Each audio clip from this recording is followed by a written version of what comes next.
Right now, as you watch this, millions of people are scrolling past this video, but you stopped.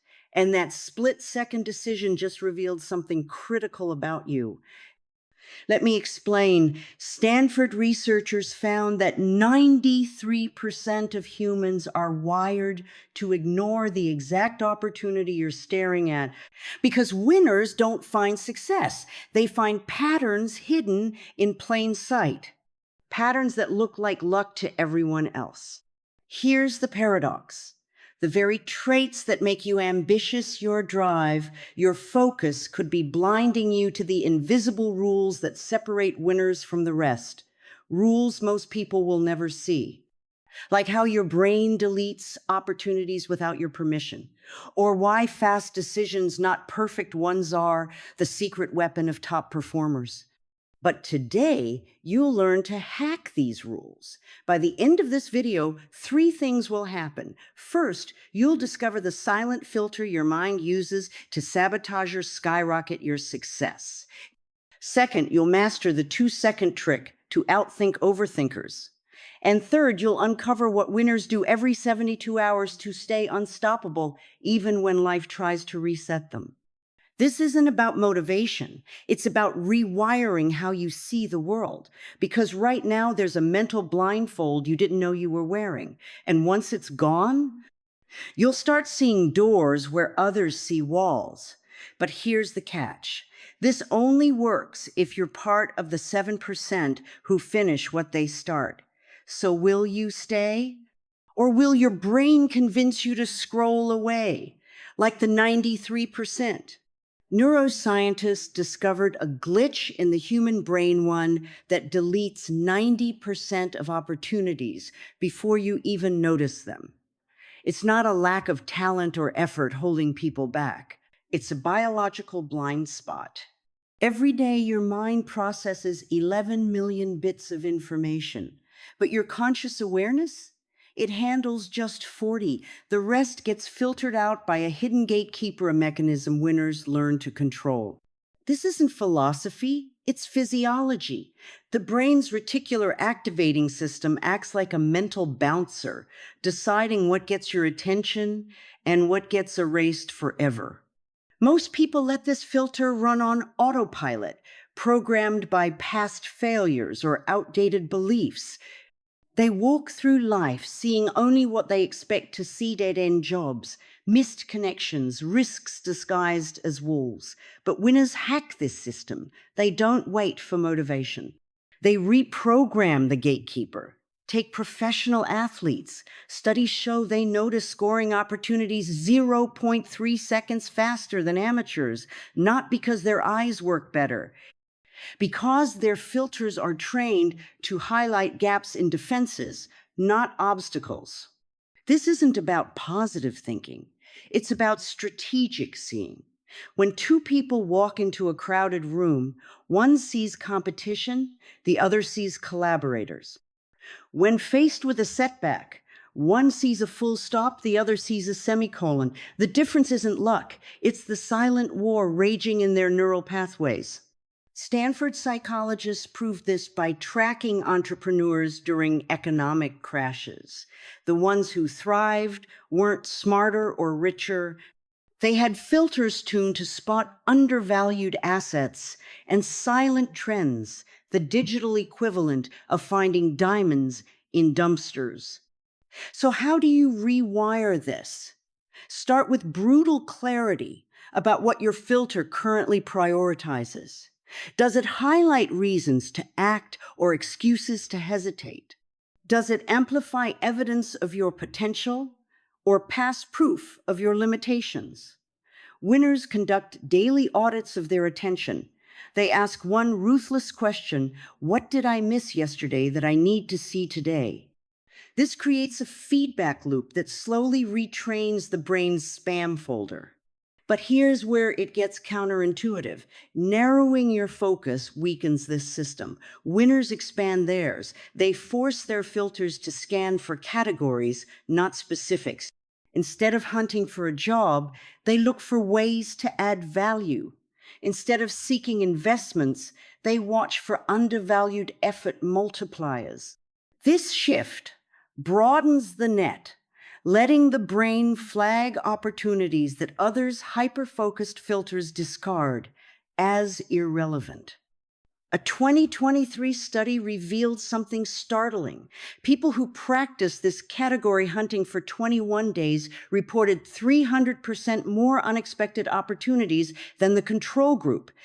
Not because opportunities magically increased, because their mental bounces stopped deleting them. One participant described it as switching from black and white vision to technicolor. Suddenly, conversations held overlooked clues.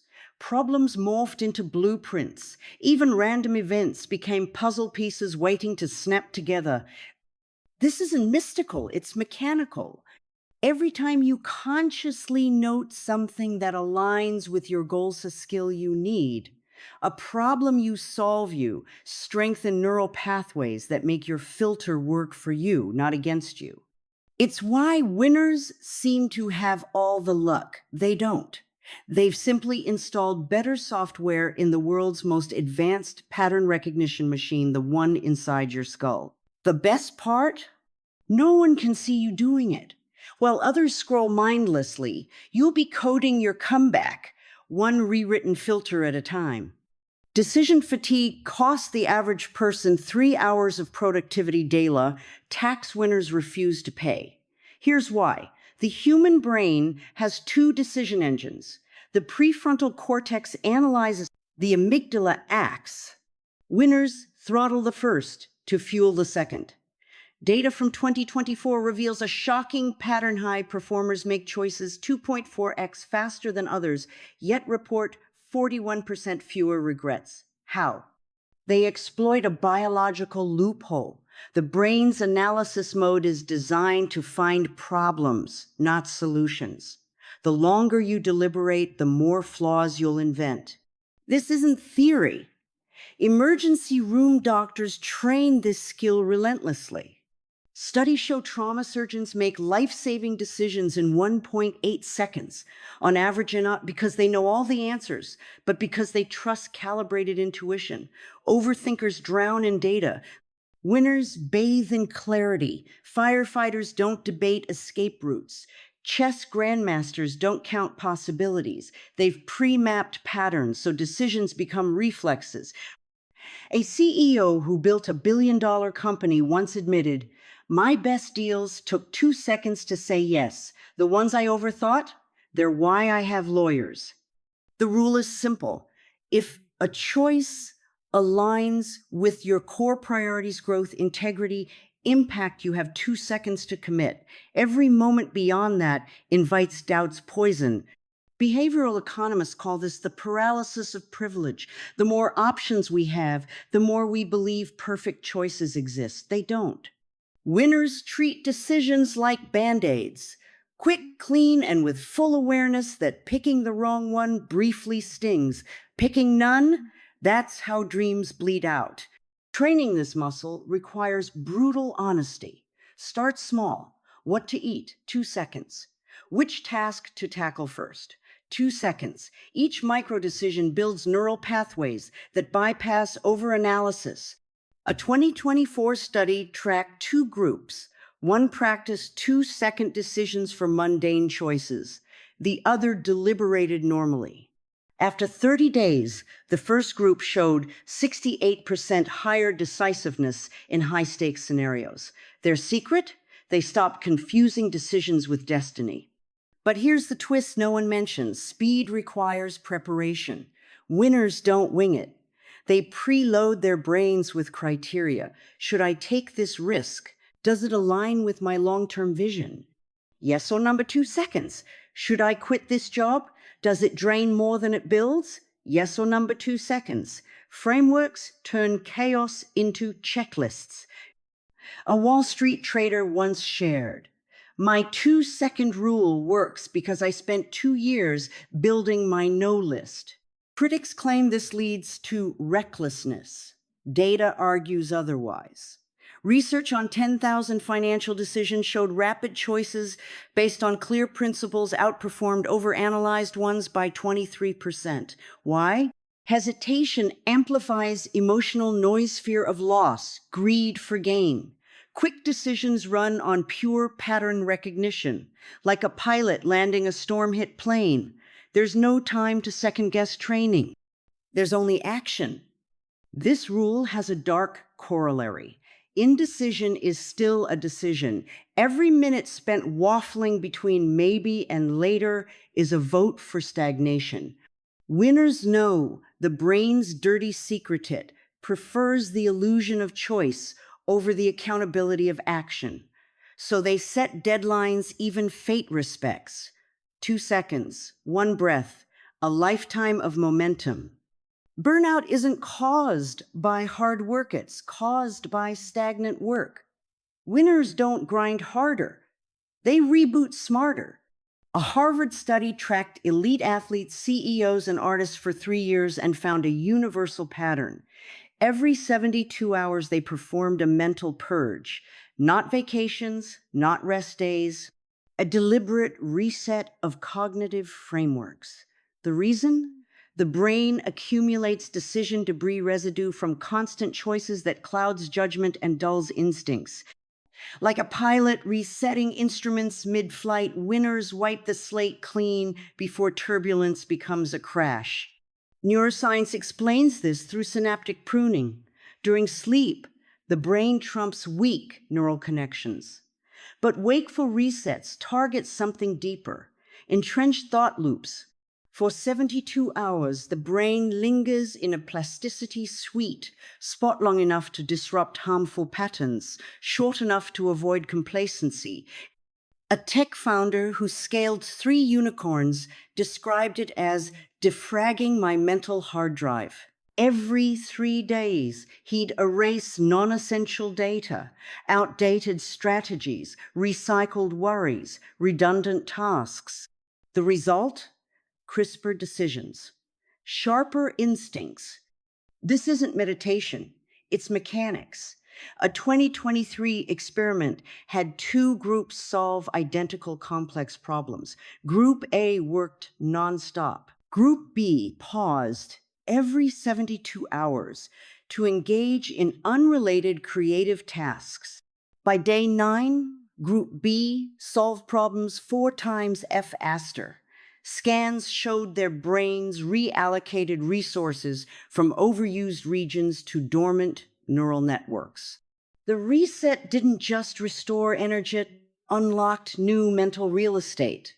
The protocol is ruthless. Identify every thought, habit, or task that hasn't earned its keep in the past 72 hours. Did that anxiety improve your strategy? Did that meeting justify its hours? If not, scrap it. A Wall Street analyst reported trimming 70% of her workload this way, only to see her accuracy ratings soar. Why? She stopped feeding mental parasitasks that consume energy but yield nothing. But there's a catch. Resets require confrontation.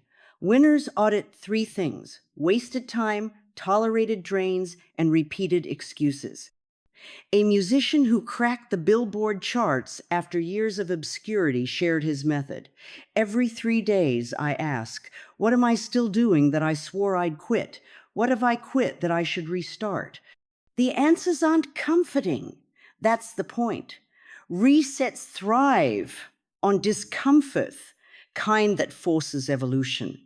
Biology backs this. Cortisol levels the stress hormone follow a 72-hour cycle. Let it accumulate, and it impairs focus. Interrupt it, and you harness stress as fuel. Emergency responders use this intentionally. After intense crises, they engage in high-intensity physical training within 72 hours to metabolize stress chemicals. Winners apply this chemically. They channel post-reset clarity into aggressive action before the next cortisol wave hits.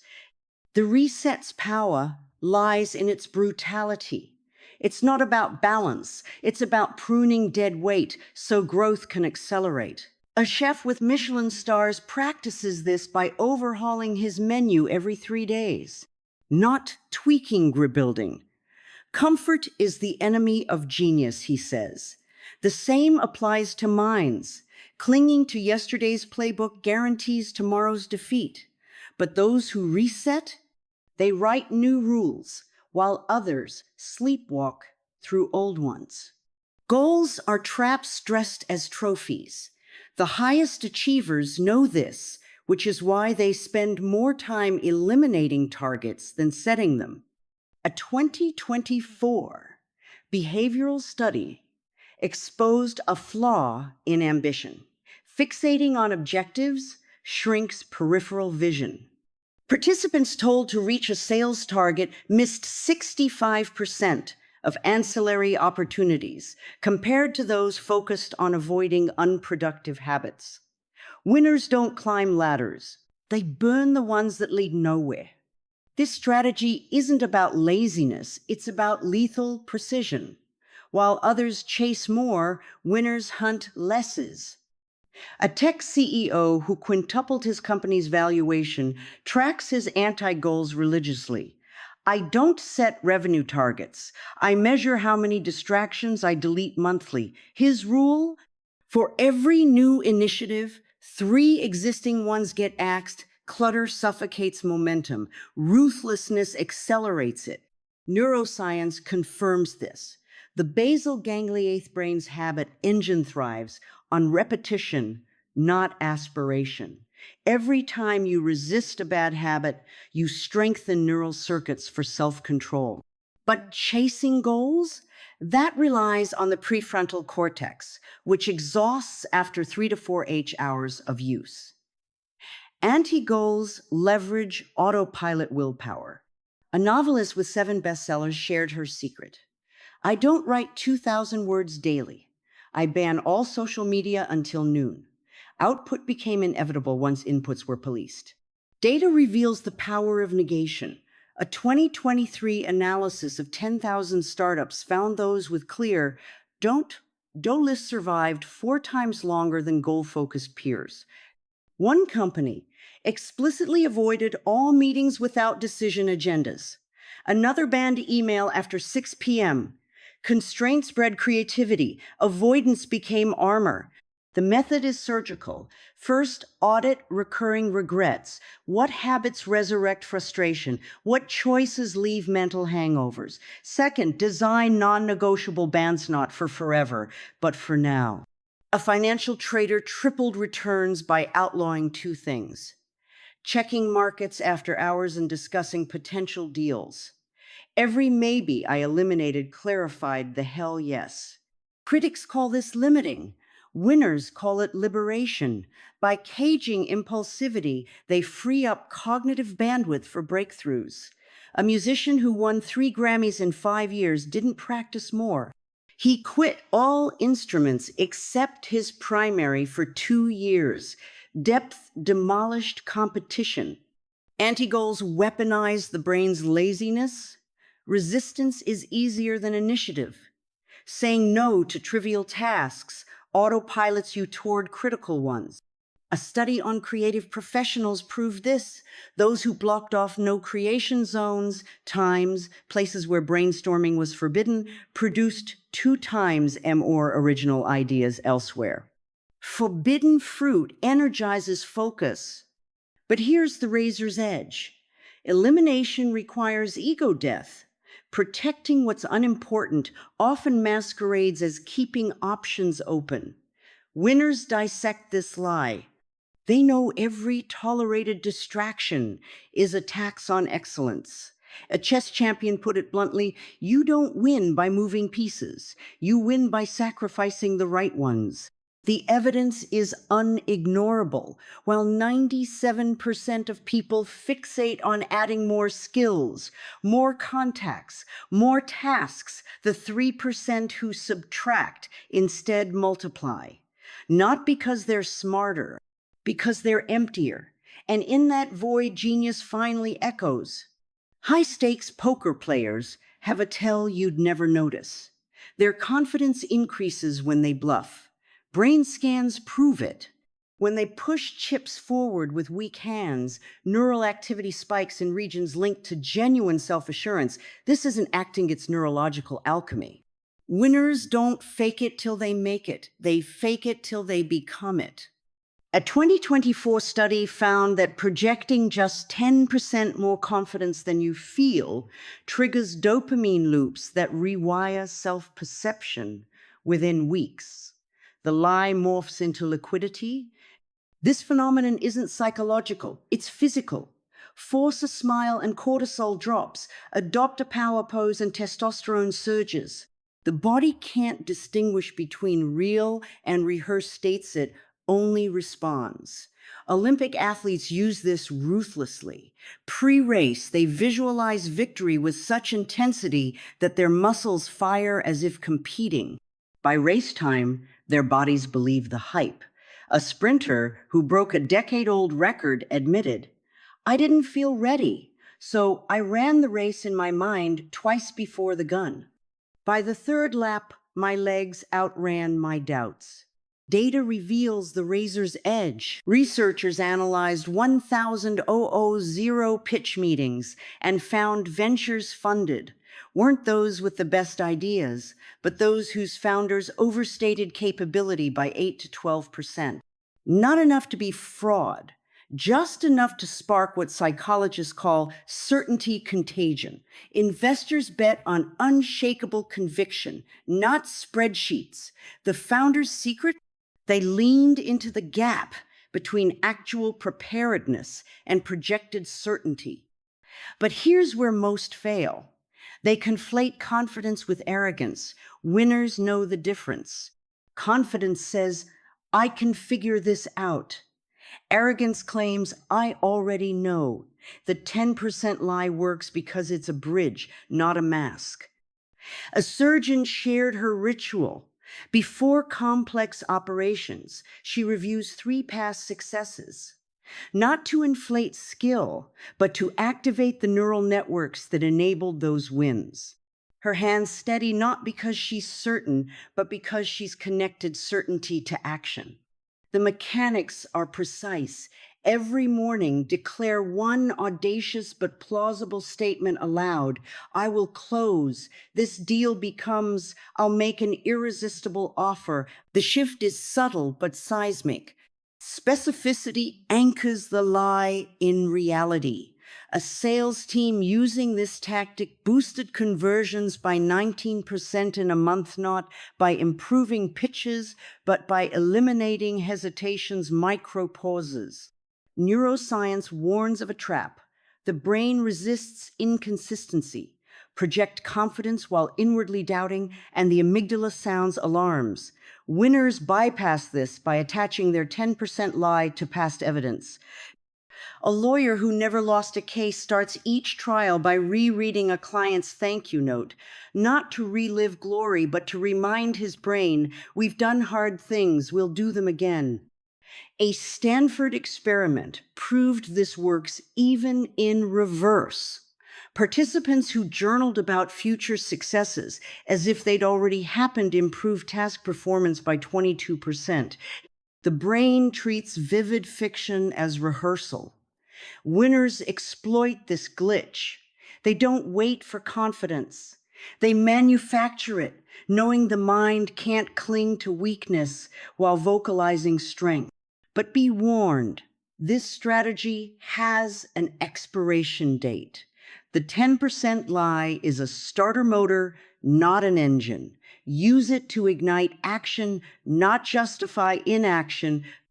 A startup founder who scaled to $1 billion valuation put it bluntly, "I pretended I knew how to lead until my team's belief made it true. The lie wasn't the end game. It was the spark that lit a bonfire of collective faith." Critics call this self-deception. Winners call it self-programming. While others wait for permission to shine, you'll broadcast signals that bend reality one calibrated fib at a time. 70, 2 hours before Apollo 11 landed on the moon, Buzz Aldrin scribbled 3 words on a notepad by his bedside: velocity, alignment. Contingency. The next morning, those words guided history. Winners treat nights not as endings, but as launch pads. Sleep studies reveal a truth. The brain doesn't rest when you sleep. It reverse engineers. During REM cycles, it replays the day's key moments, extracting patterns and priming solutions. What you feed it at 9 p.m. determines whether it codes breakthroughs or chaos. A 2024 Stanford experiment split participants into 2 groups. Group A spent 10 minutes before bed journaling specific challenges. Group B watched entertainment. After 2 weeks, Group A solved complex problems 37% faster upon waking. Scans showed their brains had restructured information into actionable insights overnight. Group B's brains cluttered, fragmented. The lesson: input dictates output. Winners don't wind down, they strategically upload. The ritual is merciless. 90 minutes before sleep, all screens die. Not for better, rest for cleaner data. Blue light isn't the enemy, distraction is. Neuroscientists found that passive scrolling before bed weakens the brain's ability to prioritize. Instead, winners engage in active voids, deliberate, low-stimulus activities that frame tomorrow's priorities. A chess grandmaster reviews his games in reverse. A CEO writes 6-word summaries of today's mistakes. A trial attorney whispers her closing arguments to an empty room. Each ritual serves one purpose: to bias the brain's nocturnal computations. But here's the fracture point. Most mistake preparation for planning. Winners don't list tasks, they implant commands. A surgeon visualizes incisions in reversia technique proven to enhance procedural memory. A musician plays scales left-handed, forcing the brain to problem-solve asymmetry. These acts seem unrelated to success, but during sleep, the brain connects the dots. A study on inventors found 83% of breakthroughs occurred after nights where they engaged in irrelevant tinkering. The brain thrives on oblique inputs. There's a biological trigger. The hypothalamus releases vasopressin 2 hours before sleep, a hormone that tags memories for preservation. Winners hijack this process. A Wall Street trader reads poetry. A mathematician studies abstract art. By flooding the brain with nonlinear stimuli, they ensure vasopressin marks unconventional connections for overnight processing. The result? Waking with answers to questions they never consciously asked. Yet the most critical step happens in darkness. Upon waking, winners resist immediate action. They mind the grogginess. Sleep intershades fog between sleep and alertnesses, when the prefrontal cortex remains offline, letting the subconscious speak. A composer captures melodies from this haze. A programmer writes code fragments before coffee. These raw, unfiltered outputs often hold the genius rationality later kills. The ritual's power isn't in discipline, it's in surrender. By curating the night's input, then trusting the brain's hidden algorithms, winners outsource the heavy lifting. They don't grind, they incubate. While others dread mornings, you'll harvest what you planted in the dark. Winners don't fear quitting, they fear delaying it. MIT researchers analyzed 10,000 career trajectories and found a brutal truth. Those who quit faster earned 3 times more over decades than peers who persevered. Not because they worked less, because they redirected energy from sinking ships to rising tides. The difference between stubbornness and strategy, one letter I, and whether you're willing to kill it. The brain is wired for loss aversion. Abandon a project, and neurons fire as if limbs were severed. But winners treat exits like ejector seats pre-installed, not pondered mid-crisis. A venture capitalist with 47 successful exits shared his rule. I decide when to leave before I enter. Every investment memo includes 2 dates entry and expiration. No emotion, no guilt, just thermodynamics. Energy flows where attention goes. Sunk costs aren't just money or time, they're identity stamps. I'm the founder. I'm the expert. Letting go feels like self-betrayal, but data from failed startups reveals a pattern. Founders who pivoted before their first major loss recovered 80% faster. Those who waited, only 12%. The exit isn't failure. It's forensic accounting for the soul. The protocol is clinical. Winners set 3 exit triggers for every endeavor. A metric if X falls below Y, a moment after Z milestones, and a gut check date. A hedge fund manager checks these every 13 weeks a lunar cycle. 4 times a year I ask, if I walked in fresh today, would I start this? If not, he quits. Not because it's failing, because it's fossilizing. Neuroscience explains why this works. The brain's default mode, network linked to self-reflection, activates when disengaging. Winners trigger this intentionally. A study tracked executives exiting declining industries. Those who practiced mental detachment exercises first reported 70% less stress post-exit. They didn't just leave companies, they left mental baggage. But here's the pivot. Strategic quitting requires redefining winning. A gold medalist retired at 24 to coach. Critics called it surrender.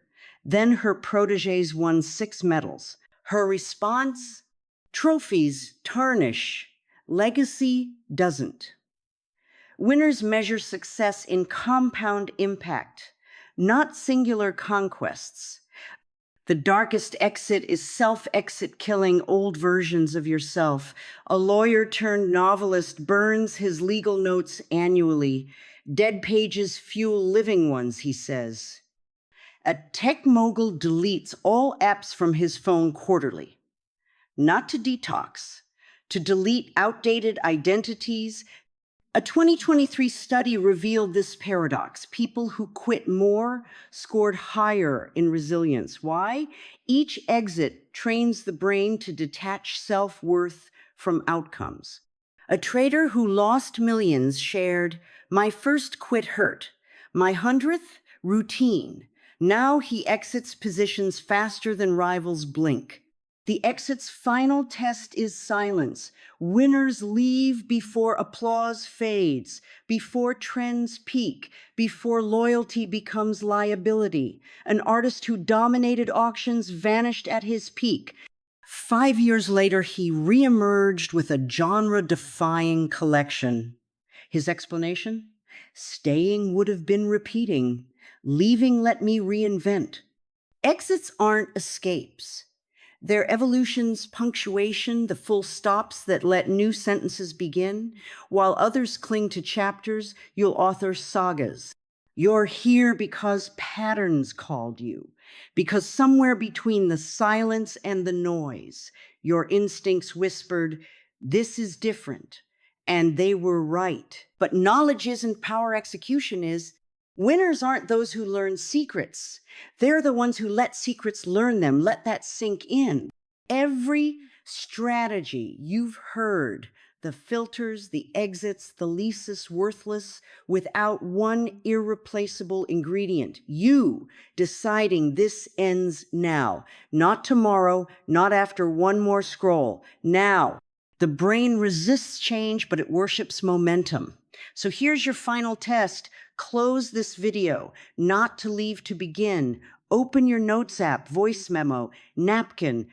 Write one thing you'll stop doing in the next 10 minutes. One decision you'll make in 2 seconds. One identity you'll burn. This isn't inspiration. It's inoculation against excuses, against average, against the version of you that settles.